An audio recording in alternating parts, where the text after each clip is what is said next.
বিষাক্ত স্যালাইনে এক প্রসূতির মৃত্যুর ঘটনা ঘটেছে। 3 প্রসূতির অবস্থা এখনো পর্যন্ত সংকটজনক, যাদেরকে এসএসকেএম এ নিয়ে আসা হয়েছে গ্রিন করিডোর করার জন্য।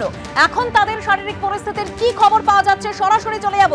আমাদের প্রতিনিধি রুমা পাল আমাদের সঙ্গে রয়েছেন। রুমা, দেখো, 3 প্রসূতির অবস্থা কিন্তু সংকটজনক। কিছুক্ষণ আগে কিন্তু এসএসকেএম অধিকর্তা তিনিও বলেছেন যে একই রকম রয়েছে, ক্রিটিক্যাল রয়েছে। অর্থাৎ বোঝা যাচ্ছে যে শেষ পাওয়া খবর আমরা পেয়েছিলাম যে তারা সংকটজনক অবস্থায় রয়েছে এবং তাদের কিডনি ফুসফুস কিন্তু মারাত্মকভাবে ক্ষতিগ্রস্ত হয়েছে। কালকে ডায়ালিসিস হয়েছিল এবং তারপর কিন্তু সংক্রমণ হয়েছে। অর্থাৎ বোঝা যাচ্ছে যে 3 প্রসূতি কিন্তু এখনও পর্যন্ত তারা সংকটজনক অবস্থায় রয়েছে, এমনটাই কিন্তু জানাচ্ছে এসএসকেএম এর অধিকর্তা। অন্যদিকে জানিয়ে রাখি যে কিছুক্ষণ আগেই জুনিয়র চিকিৎসকরা একই প্রশ্ন তুলেছেন যখন এই স্যালাইনের বিষয় নিয়ে বারবার অভিযোগ আসছিল, কেন এখনো পর্যন্ত সেই স্যালাইন ব্যবহার করা হচ্ছিল, এবং এই দুর্নীতি নিয়ে কিন্তু তারা মুখ খুলেছিলেন। আরজিকর হওয়ার পর তাদের প্রশ্ন ছিল যে এই দুর্নীতি কিভাবে হচ্ছে, এই নিয়ে কিন্তু বারবার তারা প্রশ্ন তুলেছিলেন। সেই প্রশ্ন তারা সামনে রাখছেন। এবং আরও একটা বিষয় যে এটা যখন একেবারে ব্যান করা হয়েছে এবং কোনোভাবেই যাতে স্যালাইন ব্যবহার না করা হয় এটা জানানো হয়েছে, তাহলে কিভাবে কিন্তু এই ব্যবহার হচ্ছে, এটা কিন্তু নিয়ে প্রশ্ন তুলেছেন, বারবার তারা প্রশ্ন তুলছেন।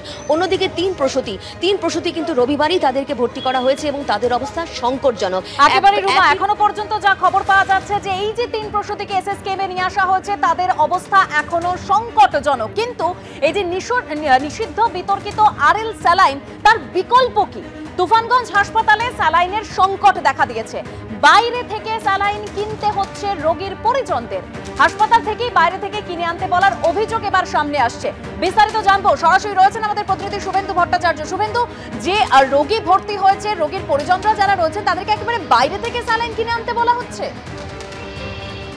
একদমই, দেখো, তাই তুফানগঞ্জ মহকুমা হাসপাতাল এই স্যালাইন পশ্চিমবঙ্গ ফার্মাসিউটিক্যালসের যে স্যালাইন সেটা বন্ধ হওয়ার পর সেখানে কিন্তু সংকট দেখা দিয়েছে এবং সরাসরি যারা রোগী তাদেরকে বাইরে থেকে স্যালাইন কিনে নিয়ে আসতে হচ্ছে এবং তারা অনেকেই বাইরে থেকে সেই স্যালাইন কিনে নিয়ে আসছে তাদের রোগী বা পরিজনদের জন্য।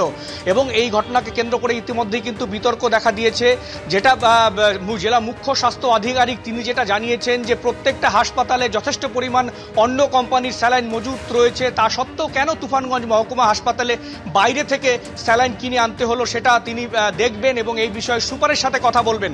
তবে একাধিক পেশেন্টকে দেখা গেছে আজকে তুফানগঞ্জ মহকুমা হাসপাতালে তারা বাইরে থেকে যে প্রয়োজনীয় স্যালাইন তারা কিন্তু হাসপাতালে পাচ্ছেন না এবং ডাক্তারবাবু তাদের বাইরে থেকে সেই স্যালাইন নিয়ে আসার জন্য সেই রকমই কিন্তু নির্দেশ দিচ্ছেন এবং সেই মতো তারা বাইরের দোকান থেকে বেশি দাম দিয়ে তারা কিন্তু এই স্যালাইনগুলি তুফানগঞ্জ মহকুমা হাসপাতালের রোগীর আত্মীয়রা তারা কিনতে বাধ্য হচ্ছেন।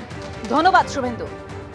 এই স্যালাইনটা কি হাসপাতাল থেকে দিয়েছে না বাইরে থেকে কিনে এনেছেন? না, বাইরে থেকে কিনে আনা হয়েছে। কয়টা স্যালাইন কিনেছেন? 3টা কেনা হয়েছিল, তার মধ্যে 2টা গেছে আর একটা রিটার্ন করে দিয়েছে। স্যালাইন সহ ওষুধের দাম 1010 টাকা। 1010 টাকা। মানে এই যে স্যালাইনটা যে কিনে আনতে হচ্ছে, এটা কি আপনাদের সমস্যা হচ্ছে না? হ্যাঁ, সমস্যা হচ্ছে। বলছিলাম যে আপনি কি রোগী? হাসপাতাল থেকে দিচ্ছে না? না। কি বলছে তারা? তারা বাইরে থেকে কিনে আনতে।